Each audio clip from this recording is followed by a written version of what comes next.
Hello, buat kamu yang masih setia menemani malam ini. Terima kasih sudah kembali di channel ini. Tempat di mana cerita-cerita gelap nggak cuma untuk didengar, tapi untuk dirasakan. Malam ini aku mau ngajak kamu masuk ke sebuah kampung yang keberadaannya nggak pernah diakui. Nggak ada di peta, nggak tercatat di GPS. Tapi orang-orang yang pernah masuk ke sana bilang satu hal yang sama. Kampung itu hidup, jadi pastikan kamu nonton sampai habis. Pakai headset. Dan jangan ganggu apapun. Kalau nanti kamu ngerasa ada yang ikut mendengarkan, karena cerita kali ini berjudul Kampung yang Tidak Ada di Peta. Aku tidak pernah berniat masuk ke kampung itu. Awalnya hanya jalan alternatif. Hari itu hujan turun dari pagi, bukan hujan deras, lebih ke hujan capek. Yang bikin kepala berat dan mata ngantuk. Aku pulang dari luar kota. Motor tuaku pacu pelan karena jalanan licin. GPS di HP sudah berkali-kali muter arah. Sinyal naik turun, sampai akhirnya layar menampilkan tulisan yang bikin aku mendesah. Mencari rute tercepat, aku berhenti di pinggir jalan. Di depan aspal besar terputus oleh genangan coklat, seperti kubangan bekas banjir. Di kanan hutan kecil dengan pepohonan rapat. Dan di kiri, ada jalan sempit, tanah merah cukup buat satu motor. Anehnya, jalan itu kelihatan terlalu rapi untuk disebut jalan tikus. Tanahnya padat, tidak becek, dan di mulut jalan berdiri papan kayu kecil kosong, tanpa tulisan apapun. Aku melirik GPS lagi. Garis biru itu masuk ke jalan kiri. Paling tembus, gumamku. Aku belok. Begitu roda motor masuk ke jalan tanah itu, suara hujan berubah. Bukan berhenti, tapi seperti menjauh. Bunyi tetesan jadi sayup, seolah hujan turun di tempat lain, bukan di atasku. Pepohonan di kiri kanan tinggi, rapat, daunnya lebar. Tapi yang bikin aku tidak nyaman, tidak ada suara binatang, tidak ada jangkrik, tidak ada burung, bahkan tidak ada suara angin. Hanya suara mesin motorku sendiri. 5 menit berlalu, 10 menit, 15 menit. Jalan masih lurus. Aku mulai merasa aneh. Jalan ini terlalu panjang untuk sekadar tembus kampung sebelah. Tapi sebelum sempat putar balik, pepohonan mulai jarang. Dan di depan, aku melihat rumah. Bukan satu, banyak. Sebuah kampung. Rumah-rumah kayu berjajar rapi, beratap seng. Dicat warna pucat, hijau muda, biru pudar, coklat kusam. Jalan tanah berubah jadi jalan batu, disapu bersih. Tidak ada lumpur, tidak ada sampah. Aku menurunkan kecepatan. Di mulut kampung ada gapura kecil dari bambu. Tidak ada nama kampung, tidak ada tulisan selamat datang. Hanya gapura, dan lonceng kecil tergantung di tengahnya. Saat aku lewat di bawahnya, lonceng itu berbunyi sendiri. Aku menoleh ke atas. Tidak ada angin. Perasaan aja bisikku. Walau jantung mulai tidak enak. Beberapa orang terlihat. Mereka berdiri di depan rumah masing-masing. Seolah sudah tahu aku akan datang. Wajah mereka biasa saja. Tidak tersenyum. Tidak juga terlihat curiga. Terlalu datar. Seorang bapak tua melangkah mendekat. Rambutnya putih, kulitnya keriput, tapi matanya tajam. Terlalu tajam untuk orang seusianya. Kamu nyasar ya? Tanyanya. Aku mengangguk. Iya pak, ini kampung apa ya? Bapak itu diam sebentar, terlalu lama untuk pertanyaan sederhana. Kampung sini, jawabnya akhirnya. Aku mengernyit. Maksudnya, namanya apa pak? Dia tersenyum tipis, senyum yang tidak sampai ke mata. Gak perlu nama, katanya. Yang penting kamu sudah sampai. Kalimat itu bikin tengkukku dingin. Aku mencoba tertawa kecil. Saya cuma mau numpang lewat. Ini jalan tembus kemana ya pak? Bapak itu menoleh ke arah dalam kampung. Lalu kembali menatapku. Kalau sudah masuk, katanya pelan, biasanya orang tidak buru-buru keluar. Aku mulai merasa salah langkah. Tapi bisa keluar kan? Tentu jawabnya cepat. Terlalu cepat. Nanti juga. Ia lalu menepuk bahuku. Sentuhannya dingin. Seperti menyentuh kayu yang lama tak kena matahari. Kamu pasti capek. Rumah kosong masih banyak. Istirahatlah dulu. Aku hendak menolak. Tapi entah kenapa kata tidak terasa berat di lidah. Kepala mendadak pening, perut kosong. Aku memang belum makan sejak pagi. Cuma sebentar kelanjutnya. Tidak ada yang memaksa kamu tinggal. Aku melihat sekeliling. Kampung ini sunyi tapi tidak mati. Asap tipis keluar dari beberapa dapur. Bau nasi hangat tercium samar.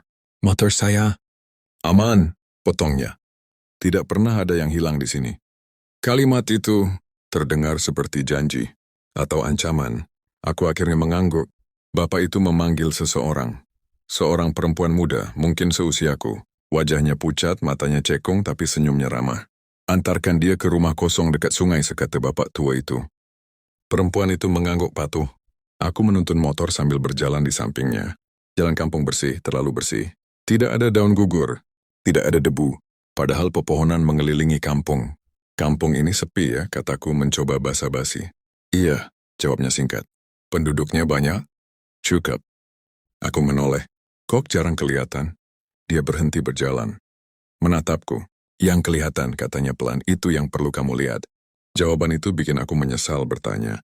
Kami sampai di sebuah rumah kecil dekat sungai.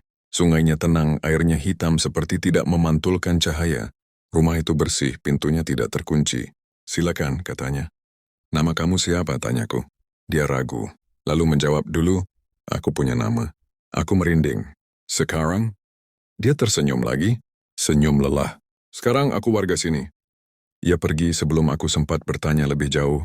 Aku masuk ke rumah. Di dalam perabotannya lengkap. Terlalu lengkap untuk rumah kosong. Kasur rapi, meja makan dengan 2 kursi. Dapur dengan panci bersih. Di atas meja, ada sepiring nasi hangat. Masih mengepul. Aku mundur selangkah. Ini mulai aneh, gumamku. Aku tidak menyentuh makanan itu. Aku duduk di kasur, mencoba menenangkan diri. Mungkin ini cuma kampung terpencil. Mungkin aku terlalu capek. Aku mengambil HP. Tidak ada sinyal. Aku membuka peta offline. Zoom out, zoom in. Tidak ada nama kampung. Tidak ada tanda rumah. Tidak ada jalan yang barusan aku lewati. Seolah kampung ini tidak pernah ada. Aku mencoba menelpon siapa saja. Gagal. Semua gagal. Sore mulai turun tanpa matahari tenggelam. Langit berubah abu-abu datar, tanpa jingga, tanpa merah. Dari luar terdengar suara lonceng. Aku keluar rumah. Semua warga berdiri di depan rumah. Masing-masing. Diam. Menghadap ke arah tengah kampung. Seperti ritual tanpa nyanyian. Bapak tua itu berdiri di tengah. Matanya terpejam. Waktu masuk, katanya kerasnya sudah lewat. Aku menelan ludah. Waktu apa, Pak? Ia membuka mata. Menatapku lurus. Waktu untuk berpura-pura tersesat. Jantungku berdegup kencang. Mulai malam ini, lanjutnya, kamu adalah tamu. Apa bedanya? Tanyaku, suara gemetar. Ia tersenyum. Tamu masih boleh berharap pulang.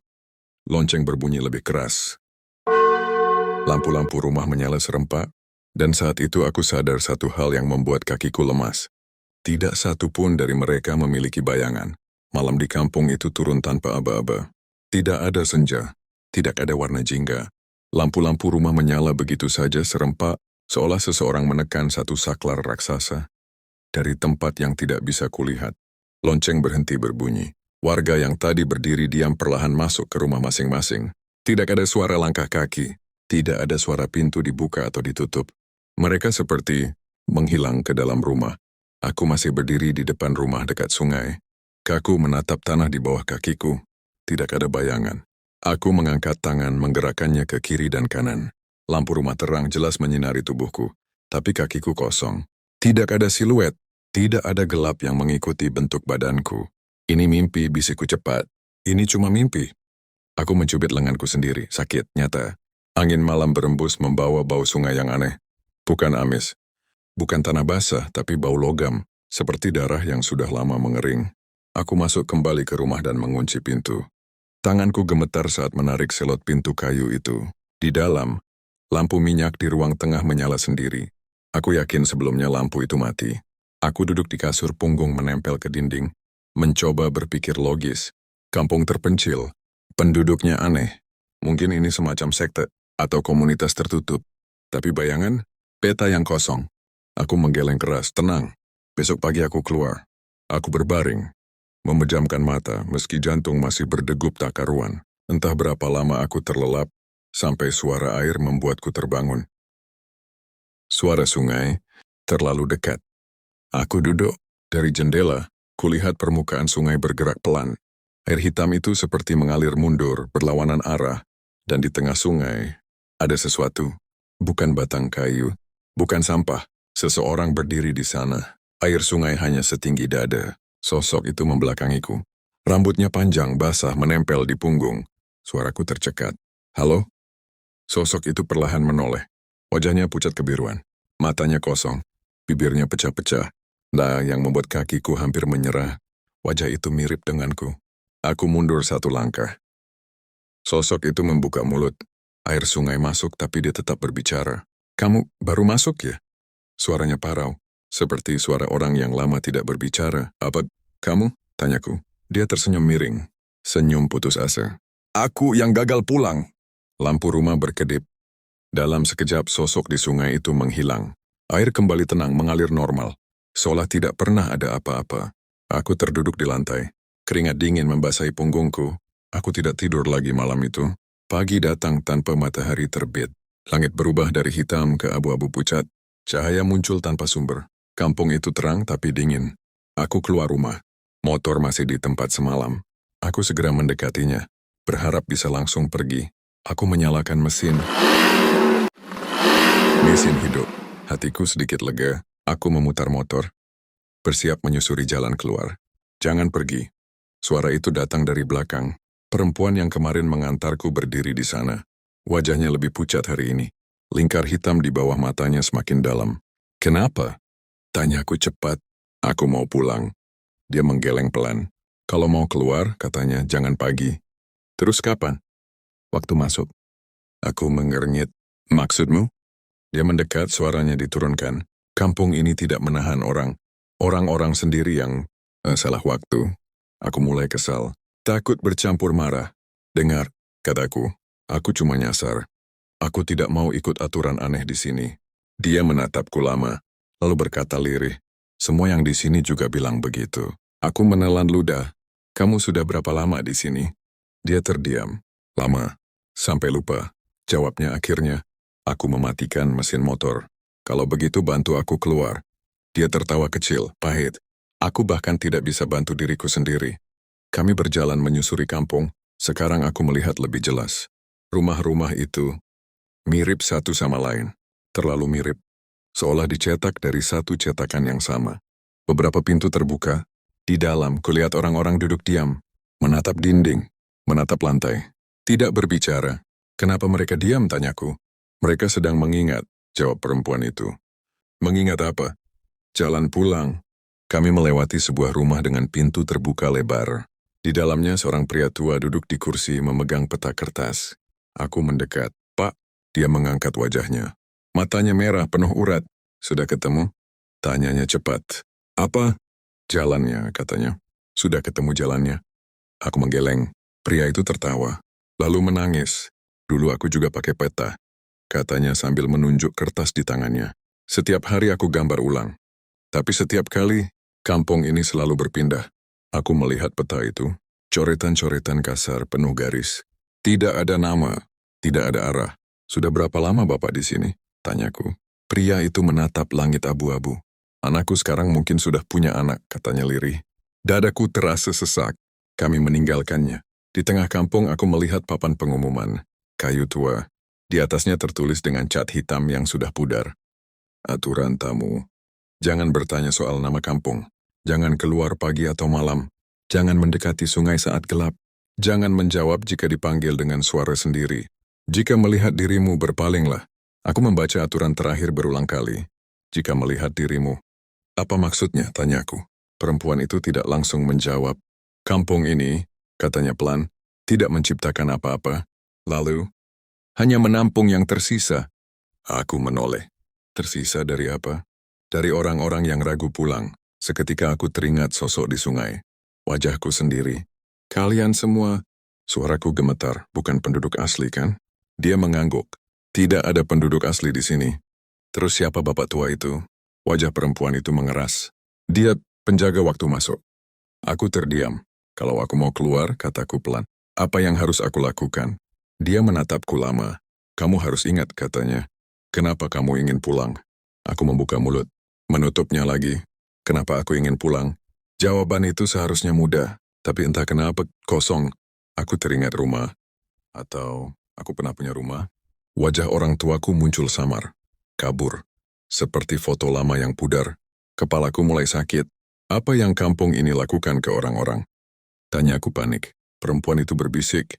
Seolah takut kampung ini mendengar. Kampung ini memakan niat pulang. Saat itu, lonceng berbunyi lagi. Semua warga keluar rumah. Berdiri. Menghadap ke tengah. Bapak tua itu kembali berdiri di sana. Waktu tinggal, katanya lantang, sudah berjalan. Aku menggenggam tangan perempuan itu. Aku tidak mau tinggal. Dia menatapku, matanya berkaca-kaca. Tidak ada yang mau. Bapak tua itu menatapku langsung. Kamu mulai lupa, katanya. Lupa apa? Alasanmu datang ke dunia luar. Aku teringin membantah, tapi kepalaku berdenyut hebat. Aku pulang dari mana? Kenapa aku di jalan itu? Untuk apa? Pertanyaan-pertanyaan itu menguap begitu saja. Seperti asap, bapak tua itu tersenyum puas. Kalau niatmu habis, katanya, kampung ini akan memberimu tempat. Lampu-lampu berkedip, dan di tanah di bawah kakiku, bayanganku mulai muncul. Tipis, patah-patah. Seolah kampung ini sedang menerimaku. Bayanganku tidak langsung utuh. Awalnya cuma noda gelap di tanah. Tipis seperti bekas air yang belum kering. Bergerak terlambat setiap kali aku menggeser kaki. Sepersekian detik, tapi cukup untuk membuatku sadar. Ada yang salah dengan keberadaanku di sini. Aku menatap ke bawah terlalu lama. Jangan lihat itu, bisik perempuan di sampingku. Aku mengangkat kepala. Kenapa? Kalau kamu terlalu sering sadar, katanya lirih. Kampung ini menganggap kamu siap. Siap untuk apa? Dia tidak menjawab. Lonceng berhenti berbunyi. Warga kembali masuk ke rumah.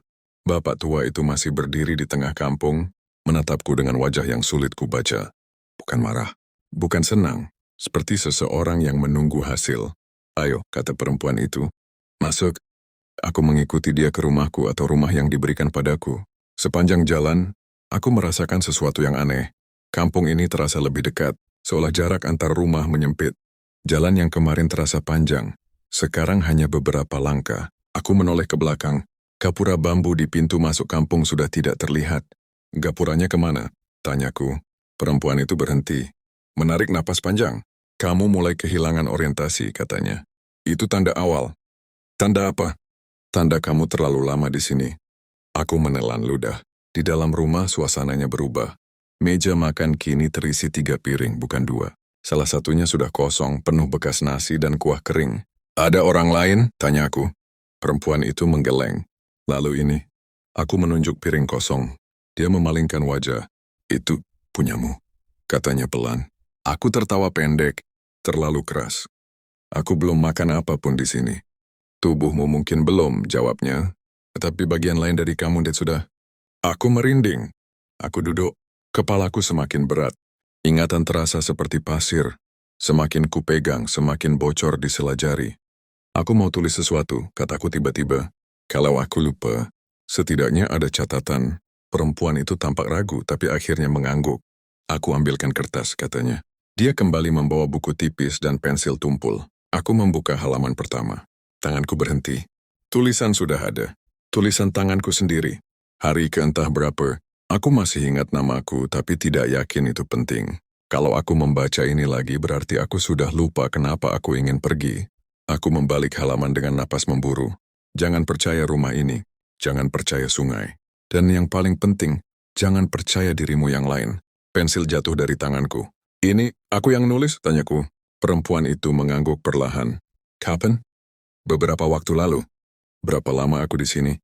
Dia terdiam lama. Aku tanya berapa lama, desaku. Dia akhirnya berkata, hampir tak terdengar, lebih lama dari yang seharusnya diingat manusia. Dadaku terasa sesak. Aku berdiri, berjalan mondar-mandir. Tidak mungkin. Aku baru masuk kemarin.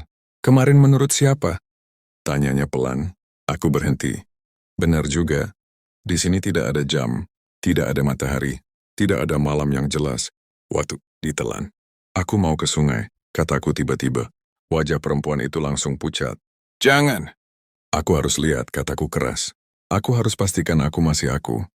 Dia menggenggam lenganku kuat. Kalau kamu ke sana saat ini, kamu bisa kehilangan sisa yang masih kamu pegang. Apalagi yang tersisa, bentakku. Dia menatapku, matanya basah. Kemauanmu untuk melawan. Aku melepaskan tangannya. Aku tidak akan tinggal, kataku. Aku tidak peduli aturannya. Aku keluar rumah. Sungai itu lebih dekat dari sebelumnya. Hanya beberapa langkah dari pintu. Padahal kemarin jaraknya cukup jauh. Airnya lebih gelap, seperti tinta. Aku berdiri di tepi, menatap pantulan diriku. Pantulan itu tidak langsung bergerak.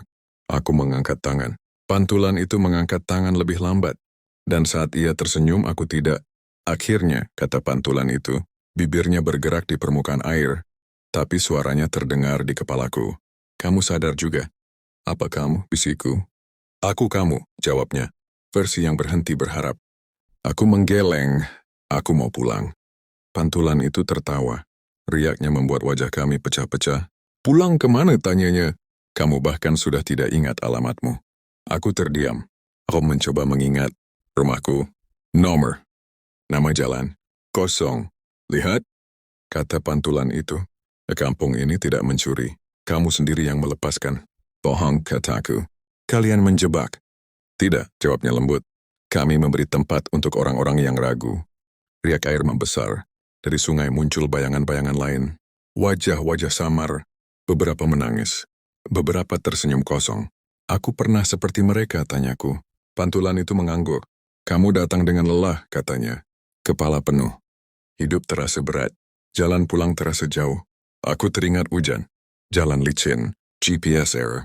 Kampung ini muncul lanjutnya. Bukan untuk siapapun. Tapi untuk yang berhenti melangkah. Aku mundur selangkah. Kalau aku pergi sekarang, kamu bisa potong pantulan itu. Tapi yang pulang, bukan sepenuhnya kamu. Aku menatap air. Maksudmu?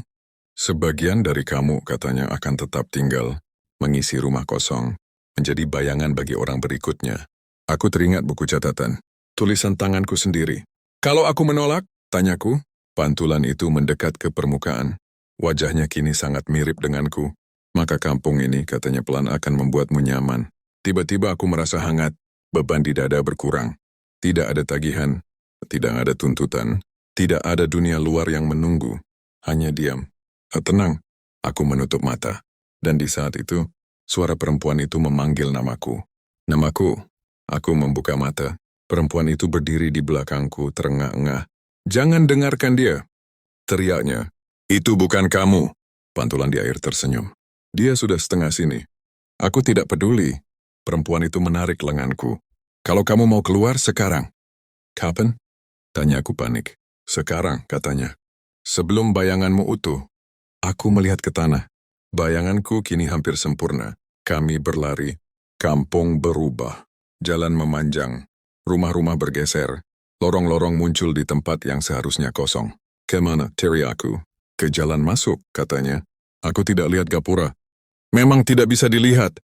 Teriaknya balik. Harus diingat. Aku tidak ingat apa-apa. Dia berhenti menatapku. Kalau begitu, katanya dengan suara pecah, ingat satu hal saja. Apa? Rasa sakit yang bikin kamu ingin pulang. Aku teringat lelah. Kosong. Hidup yang terasa mentok. Air mata mengalir. Aku tidak mau hilang, bisikku. Tanah di bawah kami bergetar. Dari belakang terdengar lonceng. Bapak tua itu berdiri di ujung jalan. Waktumu hampir habis, katanya tenang. Bayanganku di tanah berdiri sendiri. Dan ia mulai berjalan menjauh dariku.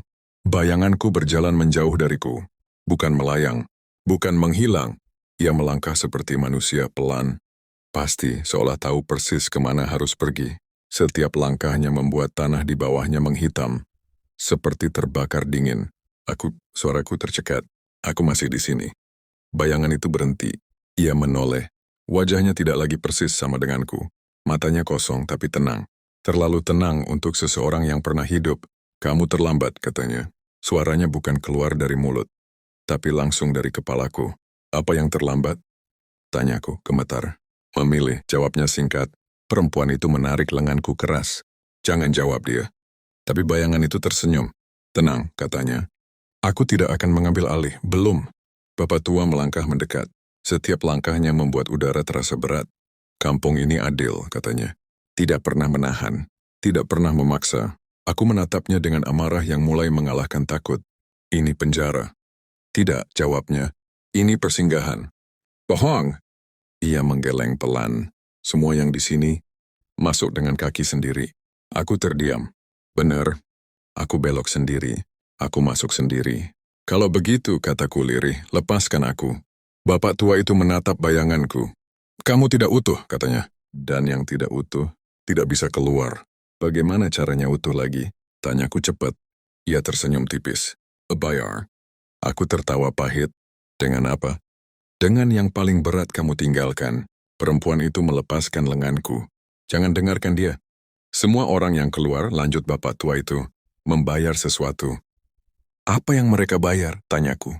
Yang menunjuk rumah-rumah di sekeliling. Lihat mereka. Aku menoleh. Beberapa pintu rumah terbuka. Orang-orang berdiri di ambang pintu menatapku. Wajah mereka kosong, tapi matanya penuh penyesalan. Mereka pernah mencoba keluar, kata bapak tua itu, dan gagal membayar lunas. Apa akibatnya? Tanyaku. Sebagian pulang, tanpa sesuatu. Sebagian tinggal tanpa diri. Aku teringat sosok di sungai. Wajahku sendiri. Kalau aku bayar, kataku, apa yang hilang dariku? Ia mendekat, berbisik. Yang membuatmu ingin pulang? Aku terdiam. Tanpa itu, aku masih hidup tapi tidak punya arah. Tidak punya tujuan. Kalau aku tidak bayar, tanyaku. Bayanganku menjawab, aku yang tinggal. Perempuan itu menatapku dengan mata berkaca-kaca. Kalau bayanganmu sepenuhnya jadi, kamu akan kosong. Bernapas, berjalan, tapi bukan hidup. Aku menutup mata. Rasa sakit yang bikin aku ingin pulang. Aku mengingatnya. Rasa gagal. Merasa tidak cukup. Hari-hari berat yang ingin kuhindari. Kalau aku bayar rasa sakit itu, bisikun, aku jadi siapa? Bapak tua itu menjawab tenang. Orang yang tidak pernah ingin kembali. Kampung ini mulai berdenyut. Tanah bergetar pelan. Rumah-rumah seperti bernapas. Waktumu sedikit, katanya. Aku menatap perempuan itu. Kamu pernah mencoba keluar? Dia mengangguk. Air matanya jatuh. Apa yang kamu bayar? Dia tersenyum pahit. Ingatan tentang anakku. Dadaku terasa remuk. Kamu punya anak? Tanyaku. Aku tidak ingat wajahnya, katanya. Tapi aku ingat rasa bersalah saat lupa. Aku menggenggam tanganku sendiri. Aku tidak mau seperti itu. Kalau begitu, katanya pelan, jangan setengah-setengah. Bayanganku melangkah lebih dekat. Kini ia berdiri tepat di depanku. Kalau kamu keluar, katanya, aku yang menggantikanmu. Menggantikan apa? Menunggu, jawabnya. Menjadi rumah bagi yang ragu berikutnya. Aku menatapnya. Kamu tidak marah? Bayangan itu menggeleng. Aku lelah. Aku menarik napas panjang. Kalau aku bayar, kataku ke bapak tua, apa jaminannya aku benar-benar keluar? Ia tersenyum. Tidak ada. Kampung ini tidak memberi jaminan, lanjutnya. Hanya kesempatan. Aku tertawa pelan, bajingan. Ia tidak tersinggung. Apa yang harus aku lakukan, tanyaku. Bapak tua itu menunjuk sungai. Ambil kembali bayanganmu, katanya. Dan tinggalkan sesuatu sebagai gantinya. Perempuan itu memegang lenganku. Itu berarti, aku tahu, kataku. Aku melangkah ke arah sungai. Airnya kini beriak kuat. Wajah-wajah di dalamnya berbisik. Bayanganku berdiri di tepi menungguku. Kamu siap? Tanyanya. Tidak, jawabku jujur. Tapi aku jalan. Aku melangkah ke air. Dingin. Lebih dingin dari apapun yang pernah kurasakan. Air itu seperti masuk ke dalam pikiranku, bukan ke kulit. Bayanganku mendekat. Apa yang kamu tinggalkan? Tanyanya. Aku memejamkan mata. Rasa ingin lari, rasa ingin berhenti. Keinginan untuk menghilang dari hidup sendiri. Aku tinggalkan keinginanku untuk menyerah, kataku lirih. Air bergejolak. Bayanganku menjerit. Tidak sakit, tapi marah. Itu satu-satunya hal yang bikin kamu bertahan di sini. Teriaknya. Dan itu jawabku yang bikin aku terjebak. Aku meraih bayanganku. Saat tanganku menyentuhnya, ingatan menghantamku seperti banjir. Hari-hari berat, kepala penuh. Keinginan berhenti. Aku menggigit bibir sampai berdarah. Ambil, kataku. Ambil semuanya. Bayanganku runtuh, menyatu denganku. Air sungai berubah jernih sesaat. Aku tersungkur ke tepi sungai, terengah-engah. Bapak tua itu berdiri di depanku. Bayaran diterima, katanya. Apa yang tertinggal? Tanyaku lemah. Ia menunjuk sungai. Di sana ada seseorang, versi diriku yang duduk diam, menatap kosong, tidak bergerak. Penjaga barusan, kata bapak tua itu, untuk mereka yang ragu. Aku menangis, jadi tetap ada aku yang terjebak. Bukan kamu, katanya. Keinginanmu. Perempuan itu memelukku. Kamu berhasil, katanya lirih. Tanah berguncang. Jalan terbuka di kejauhan. Cahaya asing muncul, bukan terang tapi nyata. Pergilah, kata bapak tua itu. Sebelum kamu menyesal. Aku berdiri. Tubuhku terasa berat, tapi utuh.